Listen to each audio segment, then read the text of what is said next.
Uno de los libros más atrapantes de la Biblia es el Apocalipsis.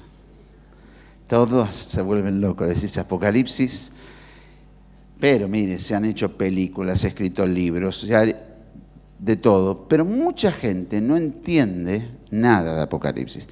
Yo quiero darle una breve introducción para que más o menos, si se le ocurre andar por esa parte de la Biblia, sepa cómo se tiene que parar para poder leer el Apocalipsis.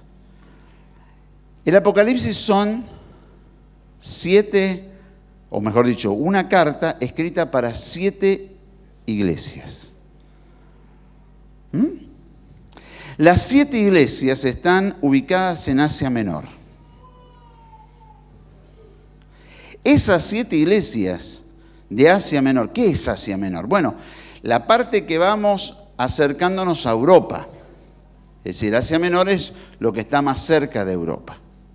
Entonces usted va a encontrar que las 7 iglesias es interesantísimo la disposición geográfica. Porque usted las va a ver a las 3 primeras pegaditas al mar. Después se mete para adentro y habla a Tiatira. Que Tiatira es interesantísima como carta porque es la ciudad más pequeña, pero la carta más larga. Y es la carta que tiene mayor cantidad de elogios hacia la iglesia. Después va a entrar a descender por la parte septentrional, por la parte interna, mediterránea, y va a bajar con las otras 3 iglesias. Esa zona era una zona muy comercial. Era el pasaje de Europa hacia Asia y por allí se comerciaba muchísimo. Juan fue pastor en esa zona. Fue pastor en Éfeso. Y conocía las iglesias de la zona perfectamente bien. Y Juan recibe una revelación y va a escribir algo que para usted no tiene el más mínimo sentido, pero para los hermanos de Asia Menor era clarísimo. Solamente para decirle algo, por ejemplo, cuando llega la dedicación a la iglesia de Tiatira, precisamente, habla y dice, aquel que tiene los pies de bronce bruñido. Bueno, los de Tiatira sabían, porque la única industria que tenían era la industria del bronce. Ellos se dedicaban al bronce. Entonces podían entender, usted dice, ¿y cómo son los pies de bronce bruñido? Y ahí algunos empiezan a hacer toda clase de conjeturas y empiezan a pensar de que Jesús no iba al pedicuro, sino que iba al plomero. Y no tiene nada que ver con lo que dice la palabra, porque le está hablando a gente que se dedicaba a trabajar el bronce. De hecho, lo que ellos exportaban eran armaduras. ¿Se entiende? Entonces, cuando uno empieza a decir, pará. Si nos ponemos a estudiar primero quiénes son los que recibieron la carta, de repente vamos a poder entender por qué él escribió tal cosa. Y entonces empiezo a desatar un nudo, a desatar un paquete, que cuando lo analizo delante de Dios, me doy cuenta que Dios usó a Juan de acuerdo a los conocimientos que Juan tenía. Y dio una palabra que para Juan tenía una lógica tremenda y para las 7 iglesias tenía una lógica tremenda. Pero como Dios es Dios, está haciendo algo acá, pero lo que te dijo acá, sirve acá, sirve acá, sirve acá. Es decir, las profecías tienen múltiple cumplimiento. Y entonces ahí se me abre otra visión del Apocalipsis. Porque a las 7 iglesias le dijo algo que de repente tiene que ver mucho con nuestro tiempo. Tiene que ver mucho con nuestros días. Y que nos va a hablar a nosotros porque nosotros vivimos situaciones semejantes a las que vivieron las 7 iglesias. Porque tomó 7 ejemplos que reúnen muchas de las cuestiones que nosotros vivimos hasta el día de hoy. Pero que además Dios va a usar esas palabras para hablar de tiempos finales. ¿Dónde veo esto para poder entenderlo? Daniel 12, donde aparece Dios y le dice, o mejor dicho, Daniel le dice a Dios: Señor, no entiendo una pepa. Y estaba hablando un hombre ya anciano que desde su adolescencia tenía unas revelaciones de parte de Dios impresionantes. Pero él mismo dice: Señor, no entiendo nada. Y Dios le contesta: Daniel, quédate tranquilo, porque esto es de acá a muchos días. Vos descansá porque vas a ir hasta el final de tus días, vas a recibir la bendición porque hiciste lo que tenías que hacer. Pero despreocupate. Y esa respuesta de parte de Dios a Daniel era: mirá, te di un mensaje que cuando llegue el tiempo lo van a entender. Vos no lo entendés, pero cuando llegue el tiempo, para quien yo lo doy, se van a dar cuenta. Vos descansá, quédate tranquilo, porque ya hiciste lo que tenías que hacer. Ahora te toca disfrutar y andar en bendición. Qué bueno que cuando yo voy delante de la presencia de Dios encuentro refugio y sé que nada de lo que sucede me va a agarrar desprevenido, porque Él me ha dado su palabra. Y entonces, si su palabra dice: vienen días terribles, yo tengo que aprender a entender lo que Dios está diciendo. Muchas veces le he hecho la broma esta de aprender a entender lo que Dios dice. Algunos reciben un mensaje y Dios le dice: no te enorgullezcas, cuidado, ¿no? Y se ponen tristes. Y otro al lado recibe un mensaje que le dice: yo estaré contigo, no te dejaré, no te desampararé, en la inundación de las muchas aguas andaré contigo. Y ahí dice: amén, gloria. Ahora, si Dios te dice eso, ¿qué es lo que viene?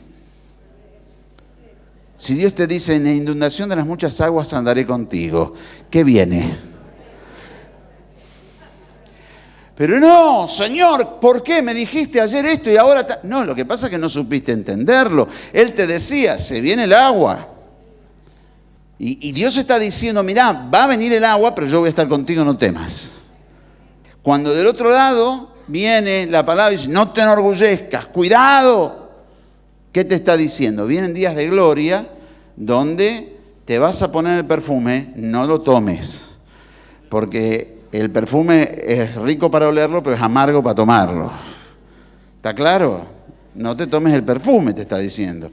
Y hay algunos que les pasa eso con la palabra, no saben decodificar. Entonces alguien me escribió en este verano y me dijo: pastor, ¿cómo voy a hablar de gracia sobre gracia si está pasando esto y aquello y lo otro?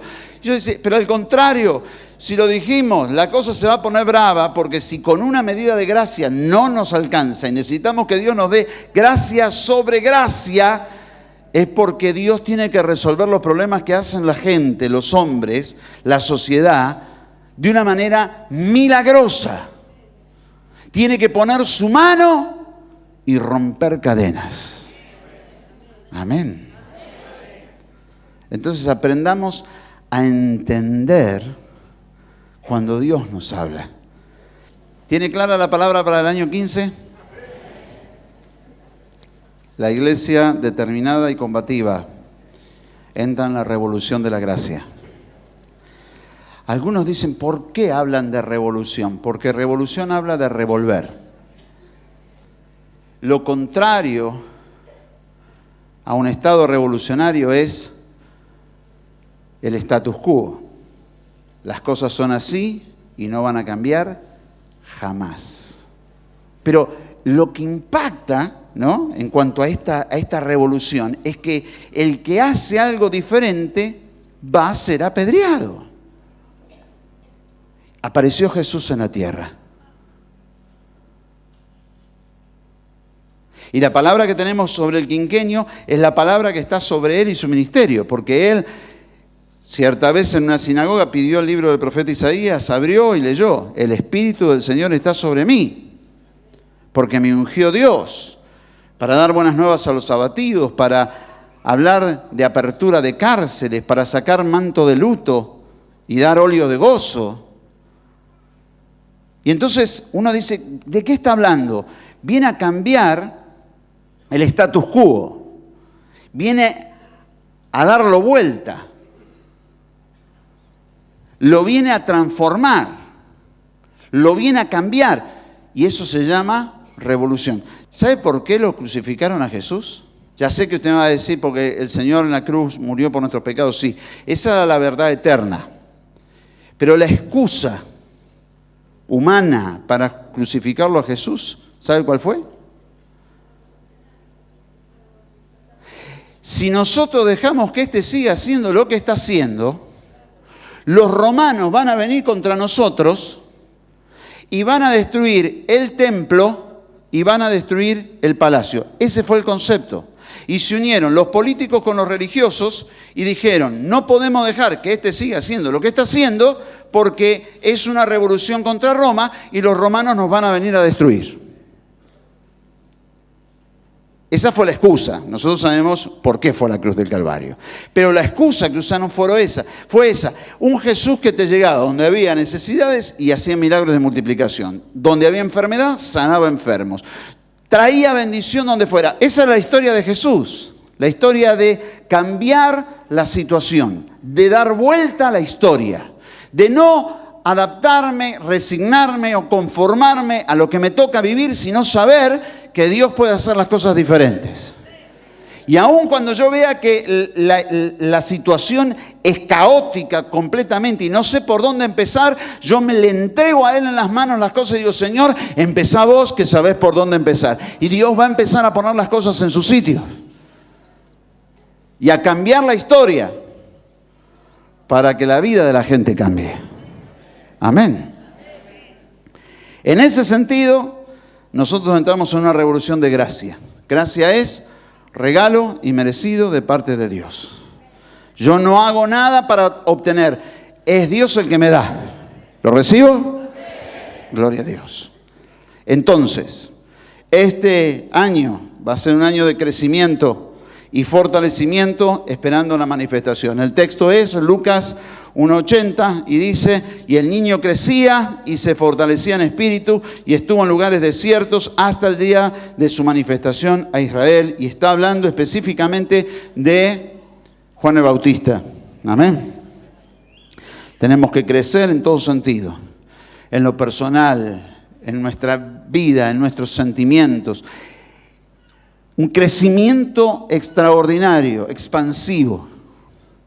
Saber esto, entender, tenemos que crecer en todo, en nuestra vocación, en nuestra consagración, en nuestro llamamiento, en nuestra vida de ministerio, en nuestra entrega. El enemigo que quiere, aplastate, no hagas, quédate quieto. Dios que quiere, que salgas, que te levantes, que puedas ver milagros, maravillas, que puedas aumentar lo que Dios ha puesto sobre tu vida. Y en medio de eso, fortalecerse. Que el Espíritu Santo nos llene con su gloria, con su unción, con su poder, que Él vaya fortaleciendo nuestras vidas para que nada pueda dañarnos. Y entonces llegar al día de la manifestación, como le pasó a Juan el Bautista, para abrir caminos para la venida del Señor, para que las multitudes vengan a los pies de Jesús y le conozcan. Amén. Hablamos de que este primer trimestre que estamos viviendo es el trimestre de la gracia en acción. Y el texto, asombrosamente, que Dios nos dio es el de Isaías 40, 2 al 11, donde habla acerca del ministerio de Juan el Bautista, pero en forma profética. Isaías va a hablar muchos siglos antes del nacimiento de Juan y dice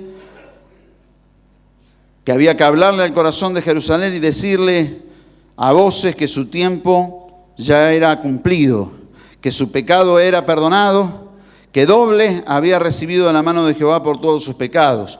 Y viene, voz del que clama del desierto. ¿Lo recibí sobre tu vida? Preparad camino a Jehová, enderezad calzada en la soledad a nuestro Dios. Todo valle sea alzado, y bájese todo monte y collado. Lo torcido se enderece y lo áspero se allane. Y se manifestará la gloria de Jehová y toda carne juntamente la verá, porque la boca de Jehová ha hablado. Y este es el ministerio suyo y mío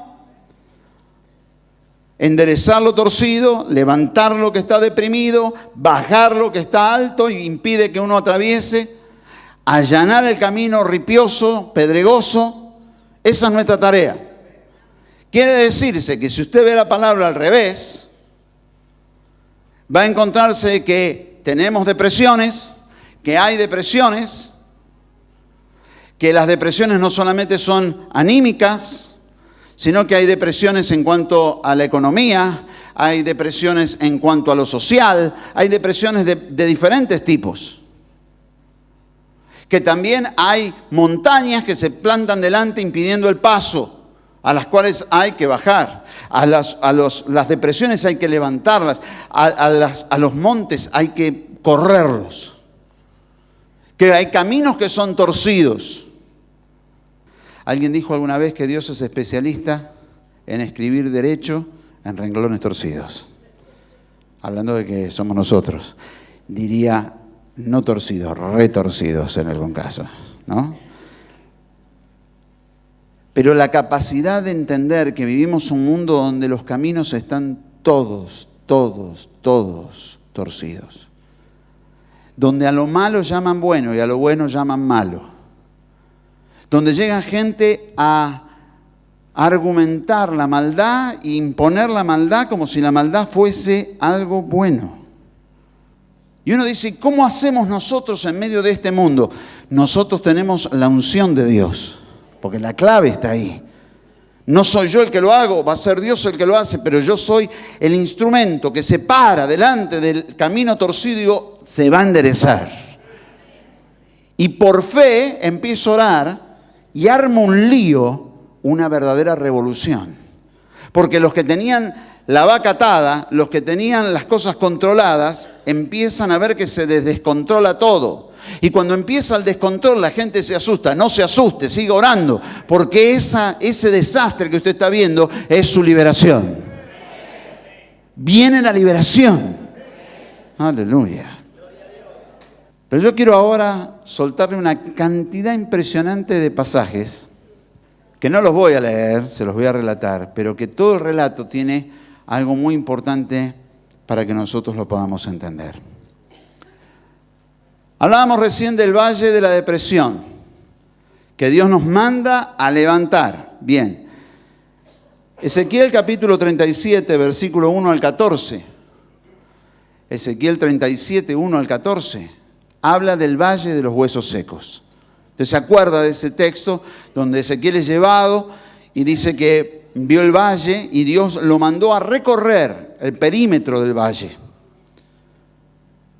Lo que usted encuentra en un valle por lo general es silencio. Y cuando uno recorre un lugar donde hay huesos secos, lo único que puede escuchar es ni eso, porque los huesos están secos. No hay nada que comer ahí, entonces ni siquiera las aves de rapiña andan por allí con sus graznidos.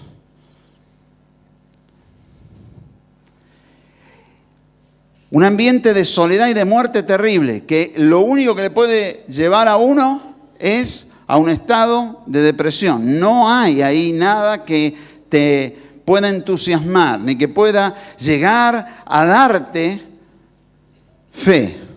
Al contrario, te la quita. Y esto es un punto clave para nosotros poder entender qué es lo que Dios está diciendo que tenemos que hacer. Porque cuando yo leo Ezequiel, encuentro que la respuesta de Ezequiel viene de lo alto. Dice, vino una voz y me dijo, hijo de hombre. Y me gusta porque a Ezequiel lo llama Dios, como Jesús se llamaba a sí mismo. Jesús se llamaba a sí mismo como el Hijo del Hombre. Porque era más importante que Jesús fuera hombre que fuera Dios. Porque si Él era Dios, no podía redimirnos. Pero siendo hombre, murió por nosotros y nos redimió, pagó nuestra deuda. Y esto es algo fundamental. Cuando yo entiendo Jesús era hombre, entonces empiezo a entender, se despojó, dice la Biblia, de su gloria. Y se hizo hombre y se sujetó y padeció lo mismo que yo padezco y me libertó. A Ezequiel se lo llama de la misma manera, hijo de hombre. Y me gusta esto porque Dios me está recordando de que yo no soy Dios, que yo soy hijo de hombre. Y como hijo de hombre tengo toda clase de debilidades, tengo toda clase de perturbaciones, tengo toda clase de faltas de fe, tengo desánimos, tengo un montón de cosas. Es mi humanidad, yo lo tengo adentro, no lo puedo evitar. Y entonces Dios dice, yo sé que sos un hombre, yo sé que sos una mujer, sé que sos un hijo de hombre. Tranquilo, ahora decí. Y dijo, ordenale a los huesos que se junten cada uno con el suyo. Y ahí se produjo un ruido ensordecedor. Y todos los huesos se empezaron a unir hasta que se formaron esqueletos.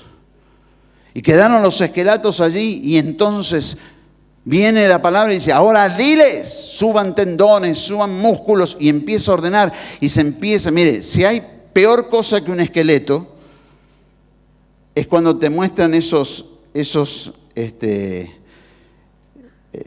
no sé cómo se les llama en realidad, pero en los laboratorios, en las escuelas suelen haber esos seres humanos que están formados con todos los músculos y con todos los tendones que recubren, ¿no?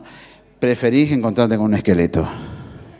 Porque cuando ves eso es peor todavía. Impresiona más. Imagínense que tenía un ejército así delante de él. Y Dios le dijo, diles que suba piel ahora y recubra. Y se cubrieron y se transformaron en cuerpos humanos que no tenían vida. Y por último les dijo, ahora dile al espíritu de los cuatro vientos que venga y llene esos cuerpos. Y el espíritu descendió y se transformó en un ejército enorme. Este es el proceso para levantar un valle. El valle no se levanta porque yo vaya a llenar ese hueco con tierra. El valle se levanta cuando resucitan los muertos. ¿Y de qué muertos hablamos? De aquellos que tienen vida, que caminan, pero se creen muertos, no tienen expectativas, no tienen esperanza, no tienen un mañana, no tienen nada. Y entonces Dios está diciendo, suelta ahora la palabra, suelta la palabra y la vida va a llegar a ellos. Suelta la palabra y van a empezar a sentir ese poder que los llama a unirse como se deben unir. Suelta la palabra y vas a ver cómo la gloria del Espíritu Santo va a llenar sus cuerpos, va a llenar sus vidas, los va a levantar y los va a hacer un ejército poderoso. Esto es lo que Dios está diciendo con respecto a nuestro ministerio y a nuestra vida. Yo tengo que levantar a ese pueblo, tengo que levantar. Hay multitudes de gente allá afuera que necesita de Jesús. Déjame decirle algo que yo no sé si va a sonar bien o mal, pero es la verdad. Algunas veces en la hipocresía de la gente se habla mucho del dar y se habla mucho del hacer para los demás, pero en realidad no se hace. Y en el interior de esas personas está, si se quiere, un poquito el egoísmo de decir, yo tengo necesidades, yo quiero esto, yo quiero aquello, yo quiero lo otro. Y en forma personal, no creo que eso esté mal. Pero sí la iglesia tiene que entender que cuando la iglesia cambia la mentalidad y empieza a tener la mentalidad de Cristo, empieza a creer que cuanto mayor sea el número de las personas bendecidas, mayor bendición vamos a recibir todos. Y empezamos a ver lo colectivo de una manera completamente diferente. Cuando el Señor nos dice que tenemos que amar al prójimo, nos dice que lo tenemos que amar como nos amamos a nosotros mismos. Y hay algunos que hablan de un despojamiento tremendo y se equivocan porque Dios te está diciendo, así como te amás, amá al otro. Y entonces cuando yo empiezo a entender esto y a decir, muy bien, si yo bendigo a mi hermana, yo bendigo a mi hermano, si yo le predico el evangelio a mi vecina, si empiezo a hablar de Cristo a todas las personas y el Señor comienza a hacer una obra en cada vida, cosa que yo no puedo hacer, pero Él sí. Si yo me planto como se plantó Ezequiel delante del valle de huesos secos y empiezo a soltar la palabra, de repente me voy a encontrar con un ejército de gente que está dispuesto a trabajar junto conmigo. Y que se va a levantar por medio de la gloria del poder del Espíritu Santo. Algunos, todo es dramático y terrible. No, mi hermano, goce la vida y goce del bien de la bendición que Dios le da en cada momento. Y empiece a mirar a la gente y decir, yo les tengo que dar a Cristo, porque si este y aquel comienzan a andar con Jesús, van a vivir de una manera diferente. Aleluya. Basado en eso, es interesante que nosotros empecemos a edificar. Y cuando hablamos de edificar, hay un texto en Primera de Crónicas, capítulo número 7, versículo 23 al 29. Cuenta la historia de una historia triste, una historia difícil.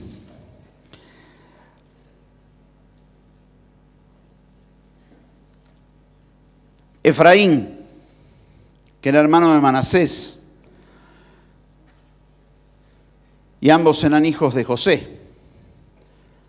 José, el hijo de Jacob, el que sus hermanos vendieron como esclavo y al padre le hicieron creer que estaba muerto. Así que ya viene la historia desde allá, de una historia de celos, de envidias, de dolor, de separación, en la cual Dios se encargó de tomar a José,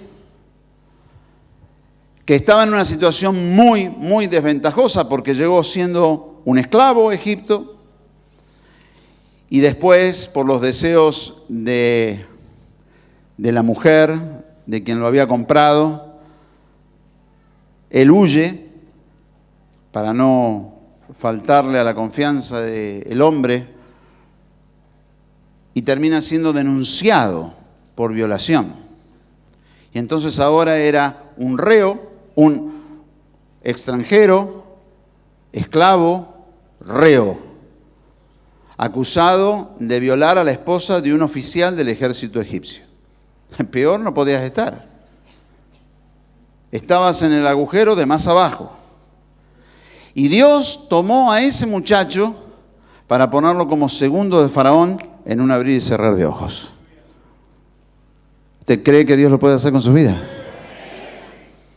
Pues él tuvo dos hijos, Efraín y Manasés, y Efraín, cuenta allí la historia en Crónicas, que sufrieron un atentado muy fuerte por avaricia, como siempre. La mayoría de las guerras son por dinero, la mayoría está de más. Las guerras son por dinero, porque aun cuando me digan es por territorio, es por dinero. Cuando me dicen es por religión, es por dinero. Todo se resume, porque Jesús dijo bien claro, no podéis amar a dos señores, a Dios y a las riquezas. Pero ¿está mal querer tener una buena posición? No, no está mal servirlo. ¿Se entiende? El hombre se desespera por el dinero, hace cualquier barbaridad. Y lo que Dios está diciendo es, no lo hagas, porque el que te provee es Dios. Y el que va a abrir los cielos sobre tu vida es Dios. Confía que Dios te va a proveer. Aleluya. Efraín sufrió el ataque y sus hijos fueron muertos. Y usted sabe que para aquella época las mujeres no eran contadas. Su participación en la vida social era ínfima. Pues dice ahí en este pasaje que se levantó Seera, la hija de una de las hijas, y edificó la ciudad de Bet-Jorón, la baja y la alta, dos ciudades, y Esen-Seera. Y es interesante lo que dice este pasaje, porque inclusive dice que la heredad y la habitación de ellos fue Betel. ¿Se acuerda cuál fue Betel? ¿Qué es Betel? Casa de Dios, puerta del cielo. ¿Quién lo dijo esto?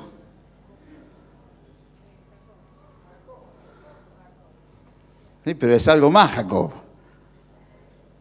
Es el bisabuelo de ellos. Mi bisabuelo dijo que este lugar era casa de Dios, puerta del cielo. Maravilloso.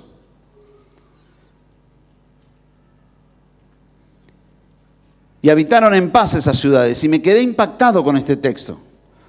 Porque vuelvo a decir quien no conoce la Escritura, el momento que se está hablando, bueno, dice, bueno, hoy que una mujer haga algo y hoy la mujer es respetada, hoy la mujer ocupa un lugar, todavía pelea por sus derechos, pero hoy ocupa un lugar. En aquellos momentos no ocupaba ningún lugar, nadie las consideraba. Y Dios tomó a las hijas, y a una de sus hijas especialmente, de Efraín, para levantar ciudades.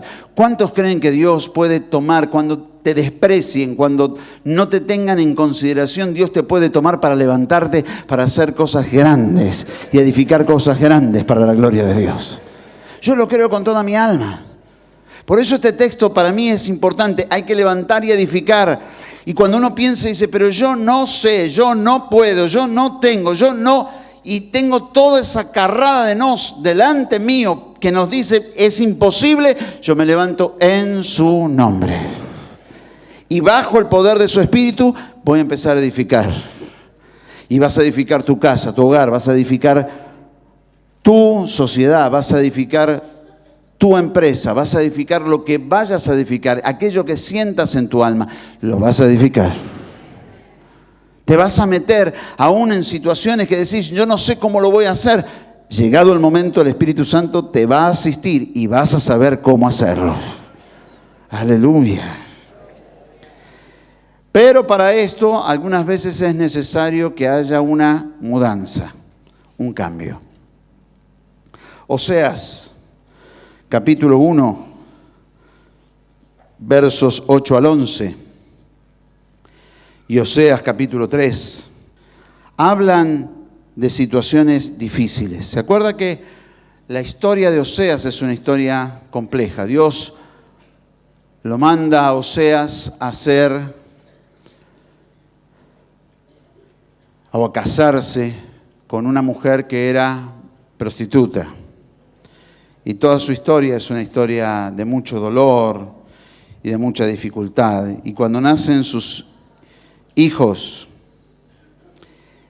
le ponen nombres que son durísimos, como Lo-Ruama y Lo-Wami, que significa que Dios no es Dios para ese pueblo y nunca será Dios para ellos.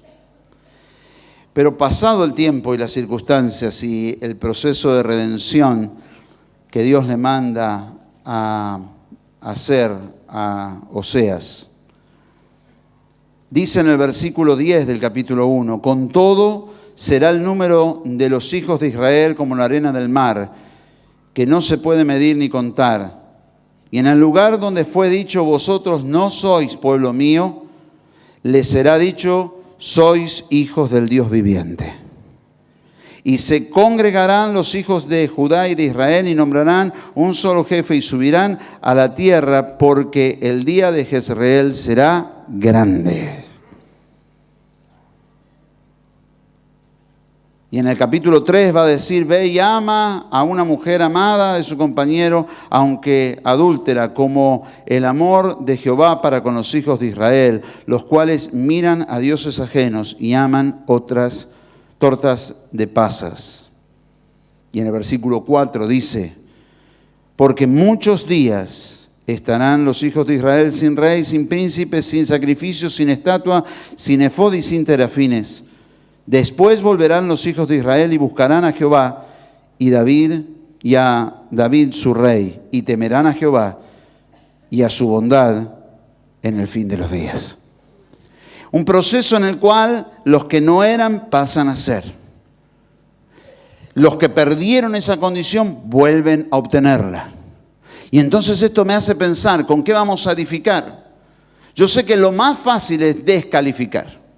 Lo más fácil es decir, este es pecador, aquel es pecador, el otro de más allá es pecador. Es decir, esta actitud de la falta de redención es muy fácil. Algunas veces a mí me dicen, pero bueno, sí tiene que haber un punto. Sí, claro que sí. Cuando la persona no procede al arrepentimiento, cuando sigue, y bueno, se aleja de la bendición de Dios, pero usted se va a dar cuenta. ¿Por qué? Porque uno que está debajo de la gracia es un agraciado y uno que está fuera de la gracia es un desgraciado. Y entonces esto se ve, está bien claro. Cuando uno anda en bendición porque Dios está sobre uno. Y esta es la clave. Dios nos llamó a llamar a la gente que está en maldición. Dios nos llamó a ir hasta aquellos lugares donde la gente se encuentra en medio de dolor, algunos de los cuales se apartaron, otros nunca conocieron y necesitan saber que hay un Cristo que los ama, que los quiere bendecir y sacar de toda situación. Y esto también va para tu vida. Porque si te sentiste que estabas apartado, dejado a un lado, que Dios no te iba a bendecir, y te agarra el diablo para aguijonearte con la culpa y empezar a decirte que por esto, por aquello, por lo otro, Dios no te puede bendecir, échalo fuera. Échalo fuera. Porque la sangre de Cristo te limpia de todos tus pecados. Y aceptá que la bendición está para vos. Recibilo, decir, yo recibo la bendición sobre mi vida. No por lo que yo hice no me merezco nada. Pero Jesús murió en la cruz y me dio eterna redención. ¿Cómo vamos a darnos cuenta, pastor, cuando la cosa cambia? Y te vas a dar cuenta. El ambiente cambia. Jeremías 6, versos 16 al 30. Jeremías, Ezequiel, Amós, profetas que Dios usó para hablar claramente. Se les habla de que son profetas sociales, porque hablan mucho acerca de la impiedad social que había, cómo los ricos se hacían más ricos y los pobres eran empobrecidos, cómo eran destruidas las vidas de las personas. ¿Se acercan nuestros días? El capítulo 6 de Jeremías es un capítulo muy duro. Versículo 18 dice, por tanto, oíd naciones y entended, oh congregación, lo que sucederá. Oye tierra, he aquí, yo traigo mal sobre este pueblo, el fruto de sus pensamientos, porque no ha escuchado mis palabras y aborrecieron mi ley. Versículo 21, he aquí yo pongo a este pueblo tropiezos y caerán en ellos los padres y los hijos juntamente, el vecino y su compañero perecerán. Así ha dicho Jehová, he aquí que viene pueblo de la tierra del norte y una nación grande que se levantará de los confines de la tierra. Un mensaje durísimo. Versículo 25, no salgas al campo. Esta es la palabra que Dios nos dio en 2002. Ni andes por el camino, porque espada de enemigo y temor hay en todas partes. Hija de mi pueblo, cíñete de cilicio y revuélcate en ceniza, ponte luto como por hijo único, llanto de amarguras, porque pronto vendrá sobre vosotros el destruidor. Por fortaleza te he puesto en mi pueblo, por torre, conocerás pues y examinarás el camino de ellos. Todos ellos son rebeldes, porfiados, andan chismeando, son bronce y hierro. Todos ellos son corruptores, no corruptos, corruptores. Se quemó el fuelle, pero por el fuego se ha consumido el plomo. En vano fundió el fundidor, pues la escoria no se ha arrancado. Plata desechada los llamarán, porque Jehová los ha desechado. Fuerte. Una palabra que yo recuerdo cuando Dios me la dio y la solté, me estremeció. Yo le discutí, dije, Señor, son corruptos. Dijo, no, corruptores, estos corrompen a los demás, generan corrupción. Y la palabra es muy fuerte, porque dice que el plomo se consumió. ¿Sabe lo que se necesita, el calor que se necesita para evaporar plomo? Uno de los metales más pesados que existen. Evaporar el plomo. Pero la escoria no se arrancó, sigue ahí. Y entonces Dios está diciendo, vienen días difíciles. Y al pueblo de Dios le dice, pero yo te pongo como una torre. Vos vas a poder conocer y juzgar el camino de ellos, pero vas a tener claridad en lo que vas a recibir. Aleluya. Y ya la pasamos en el 2002 y creímos y vimos la mano de Dios de una manera tremenda. ¿Cómo? Como dice Mateo 28. 18 al 20. Dice la palabra de Dios que la gracia se manifiesta de esta manera. Dijo Jesús, cuando se acercó a sus discípulos: toda potestad me es dada en el cielo y en la tierra. Por tanto, id y haced discípulos a todas las naciones, bautizándolos en el nombre del Padre, del Hijo y del Espíritu Santo, enseñándoles que guarden todas las cosas que os he mandado. Y he aquí, yo estoy con vosotros todos los días hasta el fin del mundo. Ese poder que Dios nos da es para que la gente viva una vida diferente, una vida simple. El Evangelio es simple, es fácil vivir el Evangelio.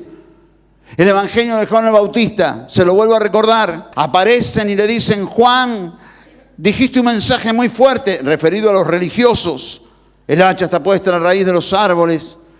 ¿Quién nos enseñó a huir de la ira venidera, generación de víboras? ¿Por qué? Porque estos eran los que decían que para ser salvo uno tenía que estar en el templo y hacer los ritos del templo, llevar el animalito, pero cuando llevaban el animalito se lo rechazaban y entonces tenían que cambiar el dinero para pagar en la moneda del templo y comprar un animal de los que se vendían dentro del templo, que eran animales ruinosos, pero que te los vendían como si fueran maravillosos y a un precio carísimo. Entonces te esquilmaban cuando te cambiaban el dinero, como ahora, cambio. Y te esquilmaban cuando te vendían el animal. 2 veces. Y esos decían que era santo.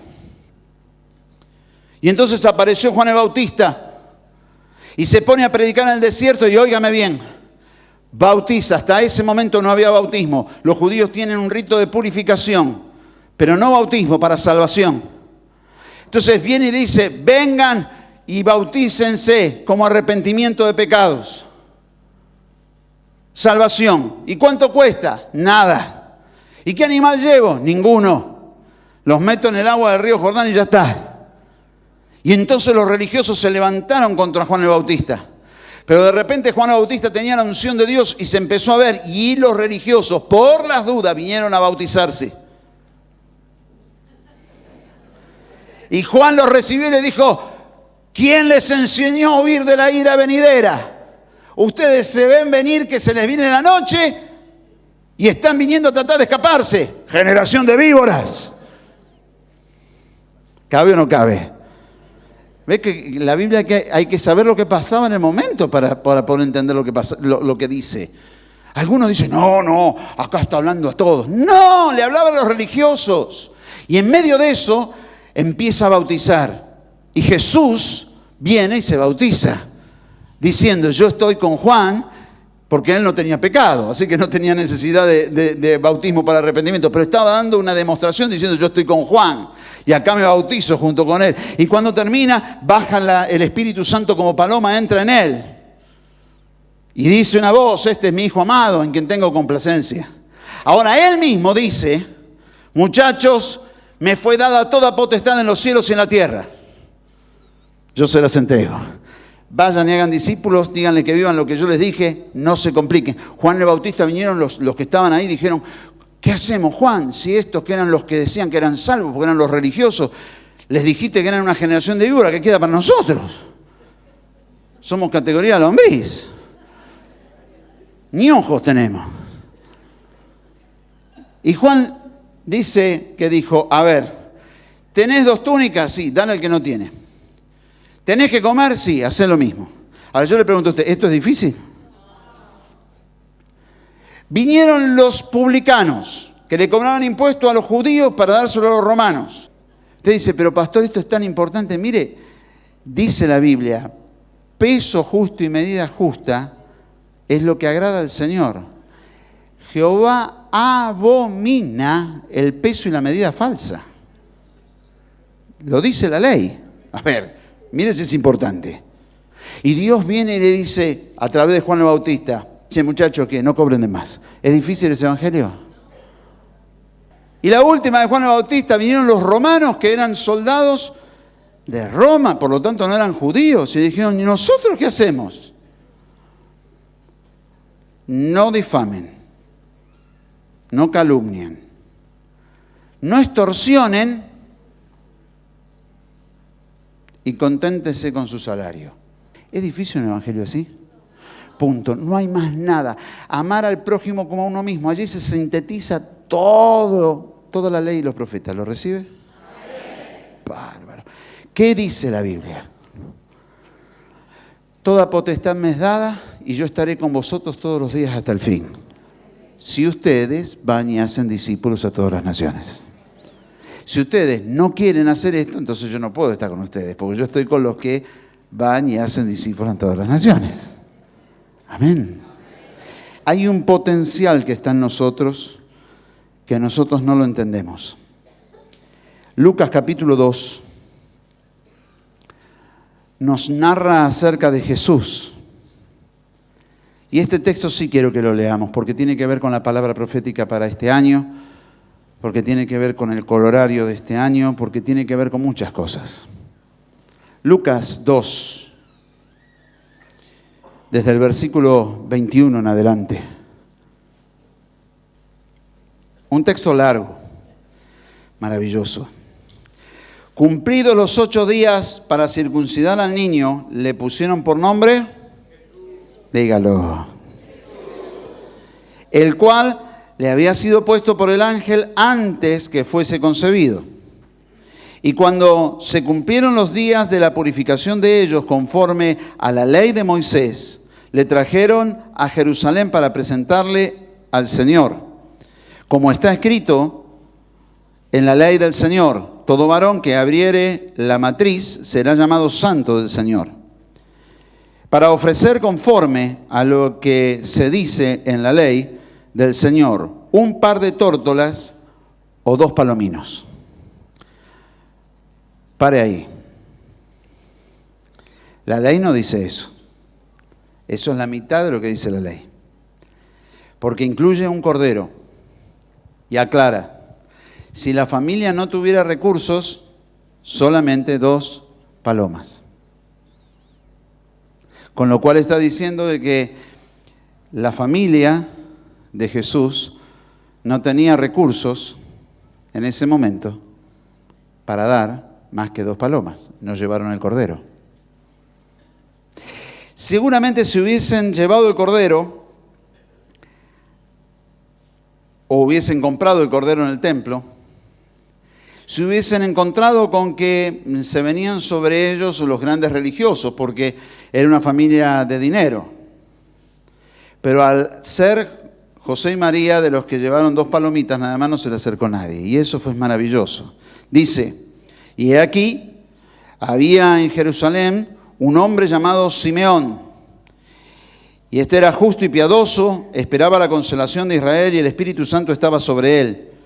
Y le había sido revelado por el Espíritu Santo que no vería muerte antes de que viese al ungido del Señor. Y movido por el Espíritu vino al templo, ni siquiera estaba allí, él no era nadie, era un hombre del vulgo.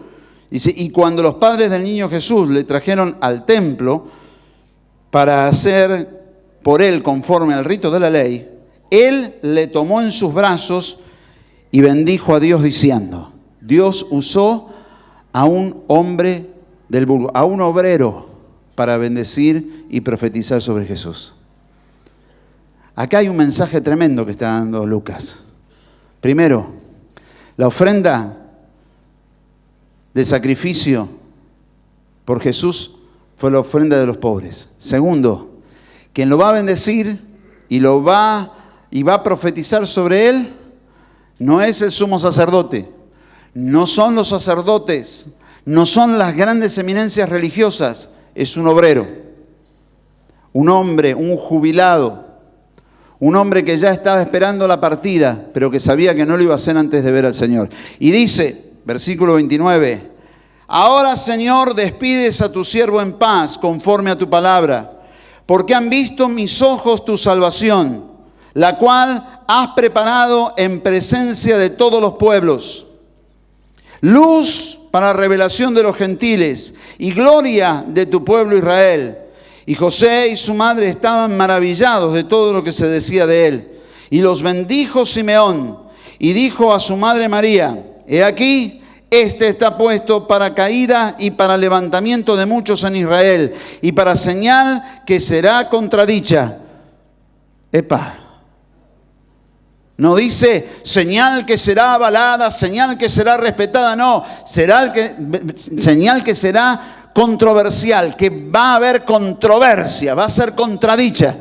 ¿Pasa hasta el día de hoy? He aquí toda potestad me es dada y os envío. ¿Cuántos lo reciben? Ah, bueno, pero pastor, se tiene que convertir, todos tienen que ser obedientes. No, la señal va a ser contradicha. Soltarle la palabra y dejar que la gloria de Dios toque la vida de los corazones de la gente. Dejar que el poder del Espíritu Santo se manifieste. Aleluya. Para señalar aquí que está puesto para caída y levantamiento de muchos en Israel. ¿Cuántos creen que muchos van a caer? ¿Cuántos creen que muchos se van a levantar? Y Dios va a traer justicia. Y te plantás en un lugar y vos no tenés ni noción de lo que estás haciendo, pero tu oración va a mover estructuras. ¿Qué es lo que tengo que hacer? Creer. Yo donde voy traigo bendición. En mi barrio traigo bendición.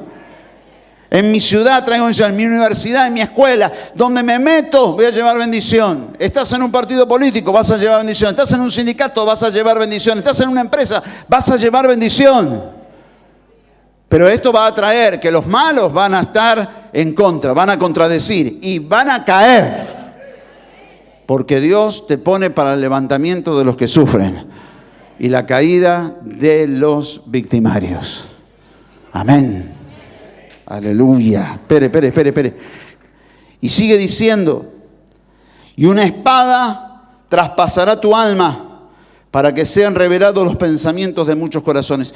Esta palabra es fuertísima. No me voy a meter en ella, pero es fuertísima. La espada que traspasa el alma de María y está diciendo para que sean revelados los pensamientos de muchos corazones. ¿De qué está hablando? De la muerte de Jesús. Muy bien. Si Jesús murió en la cruz de Calvario, se abren los secretos más guardados. Mucho de lo que estamos viviendo hoy en nuestros días, en nuestro país, es fruto de las oraciones que hemos hecho. Señor, saca todas las cosas a la luz. Y no se maraville con lo que va a haber, porque aparecerán cosas peores. Y es más, la iglesia tiene que estar preparada para cubrir esos lugares porque se abren espacios para entrar y llevar luz a esos lugares. Aleluya. Sobre todo en el ámbito de la justicia. Que si hay algo injusto en nuestro país es la justicia.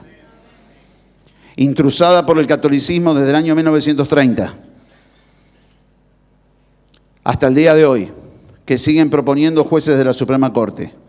Y dice, versículo 36, y estaba también allí Ana, profetisa, hija de Femuel, de la tribu de Aser, de edad muy avanzada, pues había vivido con su marido 7 años y después de su virginidad. Y era viuda hacía 84 años, o sea que tenía más de 100, porque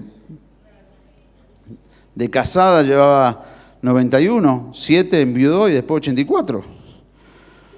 Dice, y no se apartaba del templo sirviendo de noche y de día con ayunos y oraciones. Esta presentándose en la misma hora, daba gracias a Dios y hablaba del niño a todos los que esperaban la redención en Jerusalén.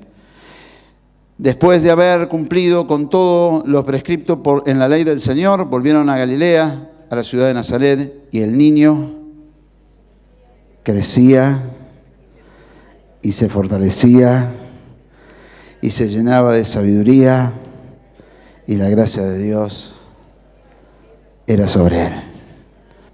Hay algunos que quieren vivir en una campana de cristal, místicos, aburridos. El evangelio se vive en la calle. ¿Querés encontrarte con Jesús? Anda donde está el enfermo y vas a ver que Dios hace un milagro. ¿A dónde está el que está sin casa, viviendo en la calle? Y vas a ver que Dios hace milagros. Anda a las cárceles y vas a ver que Dios hace milagros. Anda y hablarle a tus compañeros de oficina, de trabajo, a la gente que está alrededor y vas a ver que Dios hace milagros. ¿Es difícil vivir el evangelio? Es fácil. Parta de la base que dice, mi yugo es fácil y ligera mi carga. Hay un texto en Apocalipsis 10:11 que me impactó porque fue el cierre de esta palabra que, vuelvo a decir, Dios me la dio en octubre del año pasado. Dice la palabra, Apocalipsis 10:11, y él me dijo, es necesario que profetices otra vez sobre muchos pueblos, naciones, lenguas y reyes. Es necesario que profetices otra vez sobre muchos pueblos, naciones, lenguas y reyes. ¿Está preparado para que Dios lo use?